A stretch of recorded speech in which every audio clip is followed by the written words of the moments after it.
2026년 토론토 블루제이스 스프링 캠프는 겉으로 보면 조용합니다. 하지만 안을 들여다보면 굉장히 많은 층위의 이야기가 동시에 움직이고 있는데요. 관계 회복, 공격적인 트레이드, 일본에서 건너온 거포의 적응, 그리고 시즌 중후반을 겨냥한 유망주 플랜까지 지금 블루제이스는 단순히 개막전 로스터를 준비하는 게 아니라 160경기 전체를 설계하고 있다는 생각입니다. 먼저 팀 분위기의 출발점이 된 호세 버리오스 이야기인데요. 2025년 월드 시리즈 도중 그는 부상자 명단에 있던 상태에서 팀을 떠나 푸에르토리코로 돌아갔었습니다. 실제 등판 가능성은 없었지만 가장 중요한 무대에서 팀을 떠났다는 상징성은 컸고요. 이후 단장 루스 애킨스의 발언이 미묘하게 엇갈리며 오프 시즌 내내 이 문제가 완전히 사라지지 않았었습니다. 결국 스프링 캠프에 도착한 버리오스는 동료들을 한 명씩 찾아가 직접 사과했고 공개적으로도 팀을 떠난 결정은 나의 잘못이었다고 인정했습니다. 그는 가족과 재활이라는 이유를 설명했지만 변명 대신 책임을 택한 것입니다. 이 사과가 중요한 이유는 단순한 이미지 문제가 아니라는 것인데요. 버리오스는 이 팀의 상징적인 워크호스였고 세 차례 개막전 선발을 맡았던 투수입니다. 그러나 2025년 후반기 부진, 첫 IL 등재, 월드 시리즈 이탈까지 겹치며 입지가 흔들렸습니다. 계약적으로도 이번 시즌은 매우 중요한 시즌인데요. 올해 1,800만 달러, 이후 두 시즌 각각 2,400만 달러. 옵트아웃을 고려하려면 자신의 가치를 확실히 회복해야 합니다. 특히 기술적인 측면에서는 페스트볼의 제구력이 핵심인데요. 지난 시즌에는 우타자 상대 성적과 세 번째 타순 상대 성적이 크게 떨어졌는데 이는 스트라이크 존 안에서 공을 정교하게 제어하는 능력이 흔들렸다는 뜻입니다.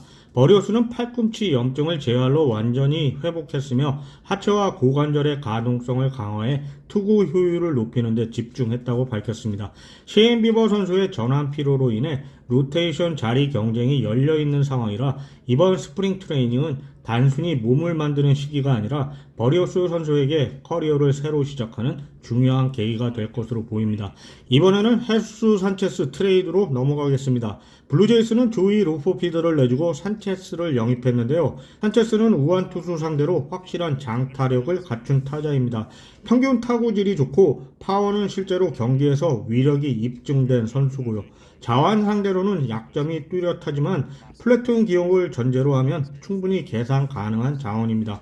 연봉 680만 달러, 2027년까지 보유 가능하다는 점도 중요하고요. 단기 실험이 아니라 2, 3년을 내다보는 장기 전략이라는 것이죠. 이 영입으로 외야 구조도 완전히 달라졌는데요. 달튼 바쇼는 중견수 고정, 조지 스프링어는 지명타자 중심, 코노에는 산체스, 네이선 루쿠스, 마일스로, 데이비 슈나이더, 그리고 여기에 에디슨 바저도 중요한 역할을 맡게 될 것으로 보이고요. 산체스 영입 전에는 바저가 우익수 비중을 더 가져갈 가능성이 컸습니다. 하지만 이제는 우한 선발 상대로 산체스, 바시오, 루쿠스, 좌타 외야 구성이 가능해졌고 그 경우 바저는 3루에서 더 많은 기회를 받을 수 있을 것으로 보입니다. 현지에서는 루쿠스가 산체스와 겹친다는 이야기도 나오고 있어 트레이드 가능성도 배제할 수 없을 것 같다는 생각입니다. 다음은 유망주 이야기를 해보겠습니다. 이번 스프링의 진짜 핵심은 개막전이 아니라 후반기라고 보는데요. 개인적으로 많은 관심을 가지고 있는 좌완 리키 티드먼은 토미존 수술로 2025년을 통째로 날렸습니다.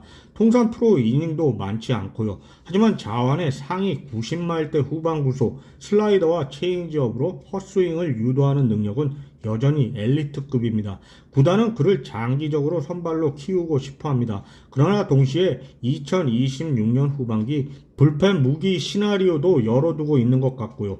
트리플 A에서 이닝을 관리하며 빌드업하다가 8, 9월에 불펜에서 짧은 이닝을 소화하는 그림입니다. 지난 포스트 시즌에서 자완 불펜 ERA가 높았던 점을 생각하면 티드먼은 가을 야구를 위한 계산된 카드라고 보여집니다. 2년 전 네이피어슨을 컵스로 보내고 받았던 외야 유망주 요앤드릭 피난고는 타구질이 인상적입니다. 평균 타구 속도가 팀 내 최고 타자들과 비슷한 수준인데요. 볼넷 비율과 삼진 비율도 균형 잡혀 있고요. 문제는 실제 홈런 숫자가 기대만큼 폭발하지 않았다는 점인데요. 하지만 두 번째 트리플 A 시즌에서 장타가 자연스럽게 따라온다면 코너웨아 콜업 1순위 후보가 될 수 있습니다.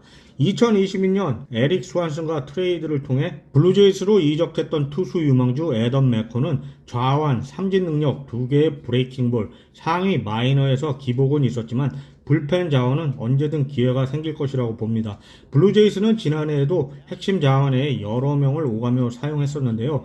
맥커는 그중 가장 헛스윙을 만들 수 있는 카드라고 기대들을 하고 있습니다. 팀 내 유망주 순위 19위 RJ 슈렉은 강점은 출루 능력입니다. 볼넷을 잘 고르고 좋은 관리가 좋습니다. 하지만 평균 이하의 파워가 문제로 메이저리그 투수들이 존을 과감히 공략할 때 생산성을 유지할 수 있을지가 관건입니다. 시즌 초반 트리플 A 성적이 매우 중요할 것이라고 보고요. 마지막으로 토론토의 세 번째 포수인 브랜든 발렌수엘라는 수비형 포수지만 생각보다 파워 잠재력도 있습니다. 포수는 체력 소모가 크고 162경기 동안 항상 변수가 발생하는데요. 따라서 백업 포수 자리가 생각보다 빨리 열릴 가능성도 있기 때문에 발렌수엘라는 잘 준비된 세 번째 옵션이라는 생각입니다. 스프링 캠프 첫 주 소식을 마감하기 전에 어제 도착한 오카모토 소식인데요. 오카모토는 이번 스프링 캠프에서 가장 관심을 많이 받고 있는 인물입니다. 일본 요미우리 자이언츠의 중심 타자였던 그는 4년 6천만 달러 계약으로 메이저리그에 도전했고요. 일본 현지 취재진이 대거 동행할 만큼 관심이 집중됐고 구단 역시 단순한 적응 프로젝트가 아니라 즉시 전력 중심 타선 후보로 보고 있습니다. 그의 강점은 분명한데요. 당겨치는 힘, 확실한 장타 생산, 큰 경기 경험, 일본에서 이미 여러 차례 30홈런 시즌을 기록한 검증된 거포입니다. 블루제이스가 기대하는 건 시간이 필요한 6번, 7번 타자가 아니라 3에서 5번을 맡을 수 있는 생산력이라는 이야기도 나오고 있는데 물론 변수는 있습니다. 메이저리그 투수들의 구속과 구정조합, 스트라이크 존 운영 방식이 일본과 다르다는 것, 높은 존 패스트볼 대응과 바깥쪽 변화구 적응이 초기 과제가 될 가능성이 큽니다. 그리고 포지션 문제도 있는데요. 그의 주 포지션은 3루입니다. 산체스 영입으로 외야가 복잡해지면서 에디슨 바저가 3루에서 더 많은 시간을 소화할 가능성도 생겼습니다. 즉 3루는 전술과 생산력에 따라 유동적으로 움직일 자리입니다. 오카모토가 빠르게 적응해 중심 타선 생산력을 보여준다면 고정 카드가 될 가능성도 크지만 반대로 적응에 시간이 걸린다면 내부 경쟁은 더 치열해질 것입니다. 결국 2026년 블루제이스는 단순히 개막 로스터를 구성한 팀이 아니라 장기적인 전략과 목표를 갖고 시즌을 준비하는 팀이라고 보셔야 할 것입니다. 버리어스의 반등, 산체스를 통한 외야 재설계, 유망주들의 후반기 대기, 그리고 오카모토라는 새로운 중심축까지 겉으로는 조용하지만 내부적으로는 매우 공격적이고 계산적인 팀입니다. 그리고 이 모든 설계는 하나의 목표, 다시 한번 깊은 가을로 향하는 것이고요.